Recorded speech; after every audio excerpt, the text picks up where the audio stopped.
The monitors went flat. The room erupted. Nurses flooded through the door.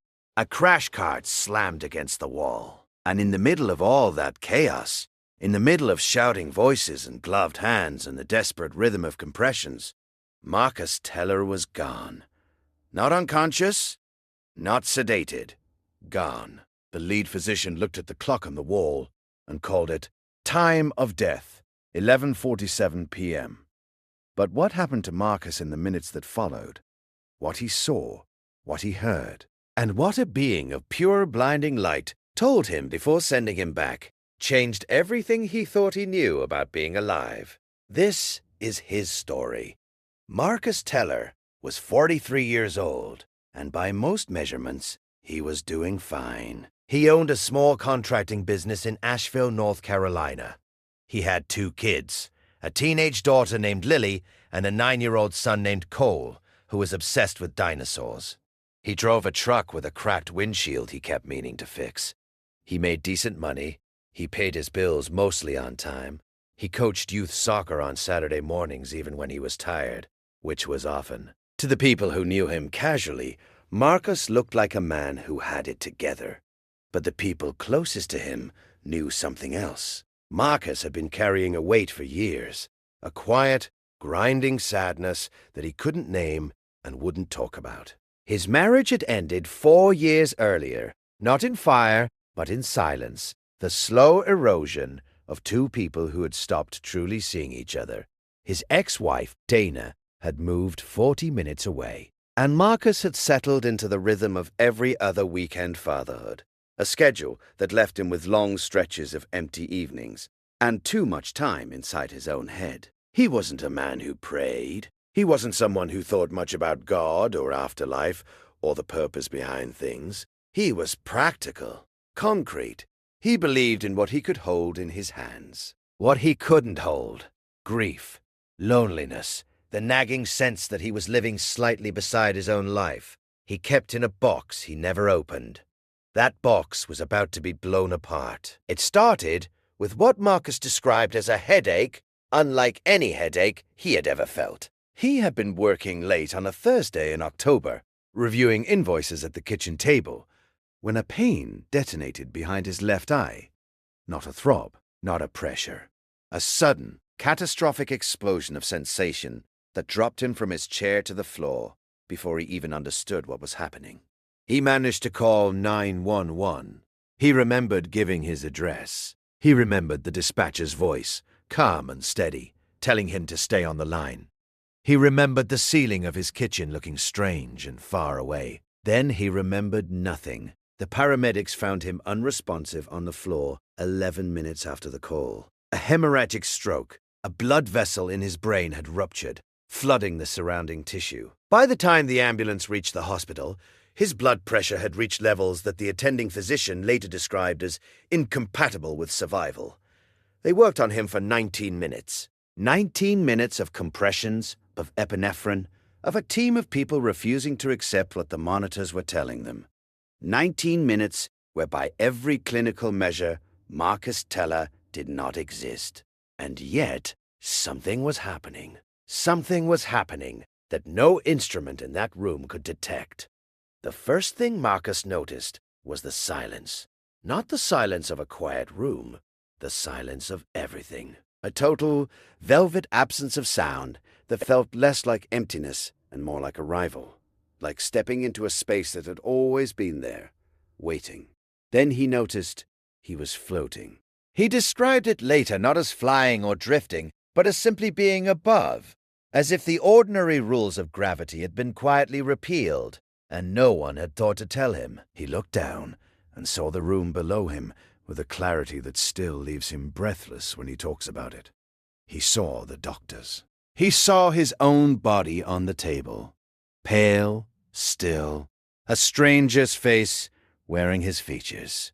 He saw a nurse with a small tattoo of a bird on the back of her wrist that he would later confirm to the hospital staff, a detail he had no earthly way of knowing. He felt no fear. That was the thing he would come back to again and again in the years that followed. The total, baffling absence of fear. No panic. No desperation.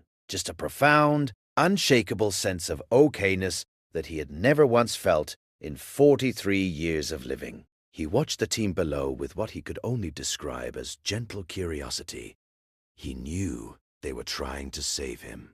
He felt grateful for their effort in a detached, loving way. The way you might feel watching someone carefully tend a garden that you have already moved on from. Then something changed. A pull. Not physical. Nothing about this was physical, but a pull nonetheless. A sense of direction, of invitation. And Marcus turned toward the light. There are no adequate words for what Marcus entered next, and he is the first to admit it. He has tried, in the years since, to describe it to his children, to journalists, to researchers at a university who study near-death experiences. He always arrives at the same frustrated, luminous inadequacy. Human language, he says, was built to describe a human world.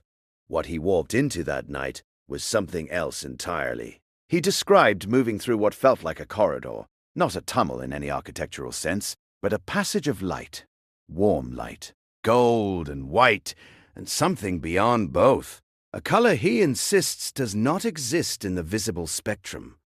A color that felt, somehow, like being loved. The sensation in his chest was not a feeling he had ever encountered in life. He struggled to name it for months afterward, until his daughter Lily, then 16, suggested the word in passing during a conversation about something else entirely. The word was homecoming. That was it. That was exactly it. It felt like coming home to a place he had somehow always known existed, but had never been able to find. A place that made every beautiful thing he had ever experienced on Earth feel like a rough sketch of the real thing. And then the light gathered itself.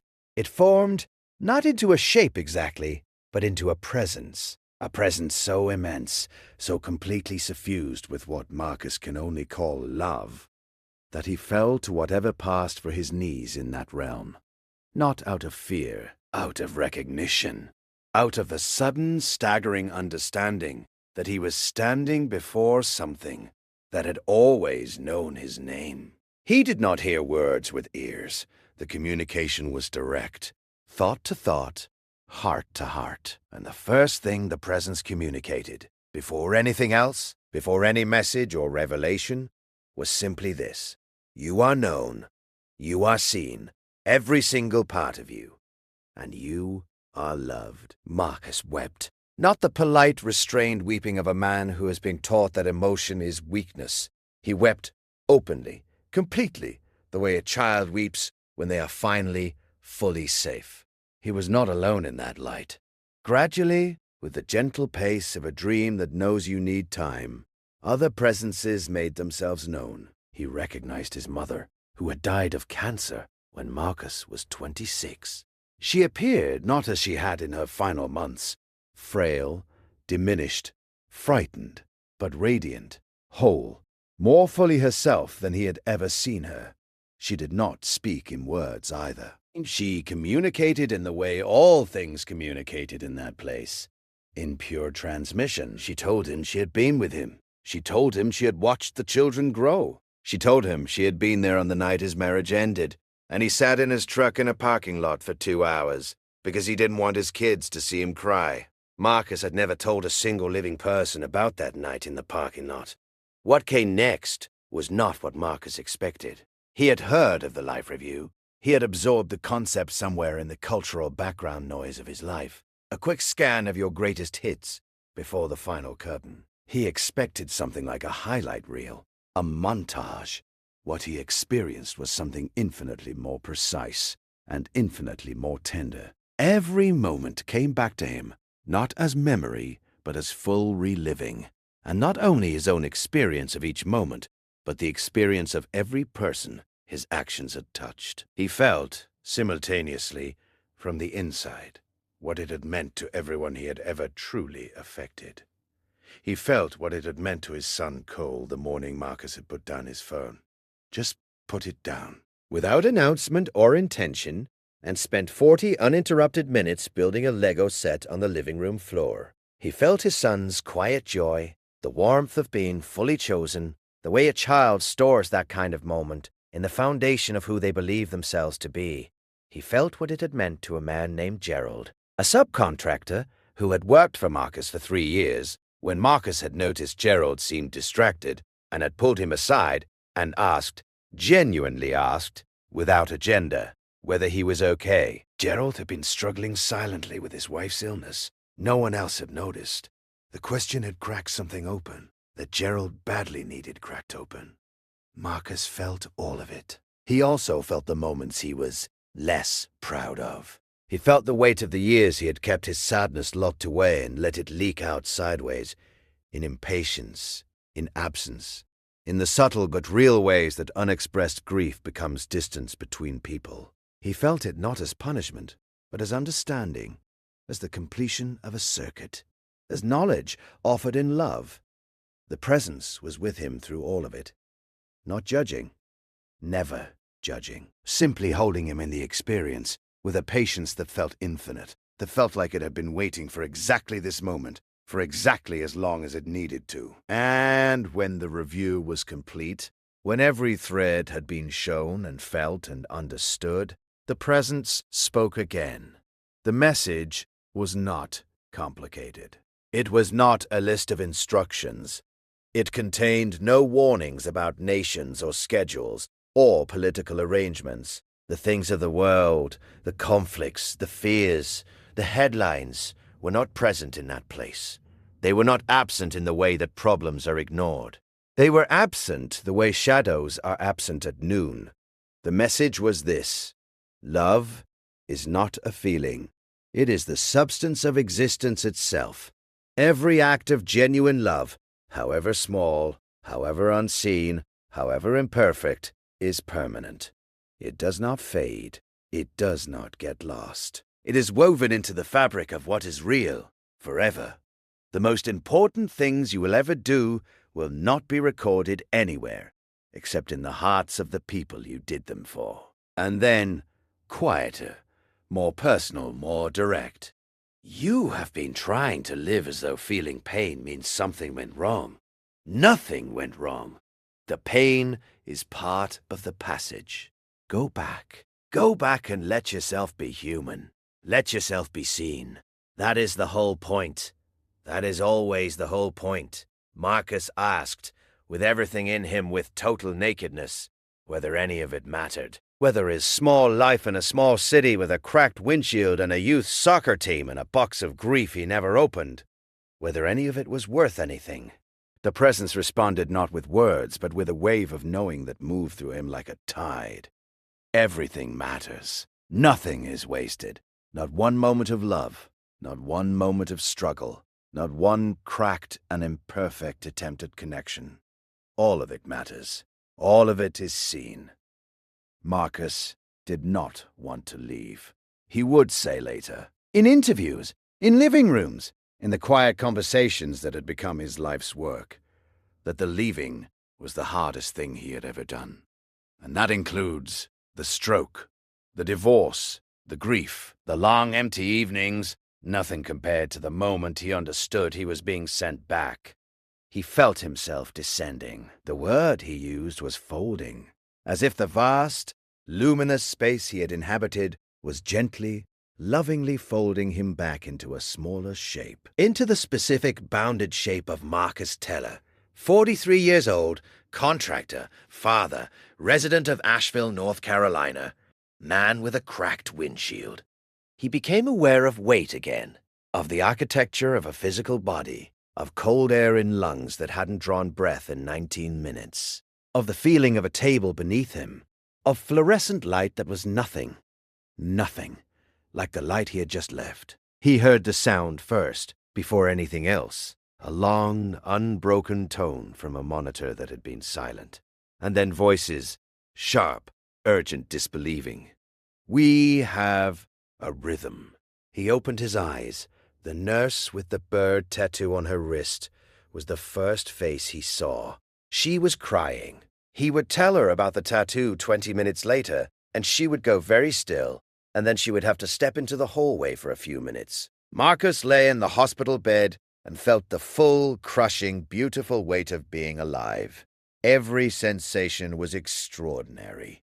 The roughness of the hospital blanket, the sound of a cart in the corridor, the particular smell of antiseptic and recycled air. He had spent 43 years inside a body and had never truly lived in it for a single day. That was about to change. Marcus spent 11 days in the hospital. He spent the first 3 of them mostly sleeping, healing, letting the medical team monitor the fragile repairs his brain was attempting. He spent the rest of them thinking, and for the first time in his life, thinking without fear. When Lily and Cole came to visit, he held them for a long time. Long enough that Lily, who was at the age of maximum teenage self-consciousness, didn't pull away. She seemed to understand, the way teenagers sometimes do when they're paying close enough attention, that something fundamental had shifted in her father. She didn't ask about it then. She asked about it months later, sitting in his kitchen, and he told her everything. She listened without interrupting. When he finished, she was quiet for a while. Then she said, "Dad, I always knew you loved us. I just didn't know if you knew it." He opened the box. Not metaphorically, though that too. He actually, physically, went to the shelf in his bedroom closet, where he had stored mementos from his marriage, from his mother's life, from the years of loss he had sealed away, and he opened the boxes he had never opened and sat on the floor for a long time with all of it. He went to therapy. He called Dana, his ex-wife, not to revisit the marriage, but to apologize for the ways his absence had been a presence in itself. She was cautious at first, then open, then eventually grateful. They did not reconcile romantically. Something better happened. They became people who could be in the same room, who could watch their kids play soccer from the same set of bleachers, who could share dinners on holidays without the old invisible architecture of hurt between them. He got the windshield fixed. He started speaking publicly about his experience, first at a small community meeting, then at a regional conference on near-death experiences, then to researchers, then to a much wider audience as word of his account spread. He was not dramatic about it. He was not evangelical. He was simply specific and honest and quietly, unmistakably certain. The certainty was, perhaps, the most striking thing about him. Not the certainty of a man who has been handed answers, but the certainty of a man who has felt, firsthand, that the questions are held by something vast and loving and entirely unfrightened by them. Marcus Teller still lives in Asheville. His contracting business still runs. Cole, now 14, has moved on from dinosaurs to astronomy. He wants to understand, he says, how big the universe really is. Lily is in college studying psychology. Marcus coaches youth soccer on Saturday mornings, still, and is still often tired and still shows up anyway. He is not a different person. That is something he is careful to say. He is the same person who fell from a kitchen chair on a Thursday night in October, but he inhabits that person differently now, more fully, more tenderly. He does not fear death. That is not the same, he says, as being unafraid to lose the people he loves, or being free from the ordinary difficulties of being a human in a complicated world. He feels all of those things. He feels them more acutely now, if anything, because he has stopped numbing himself against them. What he means by not fearing death is something quieter and more foundational. He means that he has been to the other side of the door and felt what waits there, and what waits there is not darkness. What waits there is not silence. What waits there is not the end of the thing that is you. What waits, he says, is recognition. What waits is the moment when everything you could not understand about your own life, every wound, every loss, every morning you woke up and didn't quite know why, finally resolves itself into a pattern you can see. And the pattern is not tragic. The pattern, when you can finally see all of it at once, is beautiful. He was asked once, in an interview, what he would say to someone who was afraid of dying. He was quiet for a moment. Then he said this, I would tell them that the most loving thing I ever felt in my entire life, more than anything I felt here, as much as I love my kids and everyone I've ever cared for, was the feeling of being completely known and completely loved anyway, not despite who I was, because of who I was. All of it, the whole broken, trying, imperfect thing. And I would tell them that whatever is waiting, whatever is on the other side of all this, it already knows your name. It has always known your name. He paused. That's not something I believe, he said quietly. That's something I know. If this story moved you, if something in it felt familiar, or true, or like something you've carried quietly for a long time, you're not alone. Leave a comment below. Share what this brought up for you. And if you know someone who needs to hear that they are seen, that their life matters, that nothing is wasted, send this to them today. Subscribe for more stories from the edge of what we think we know.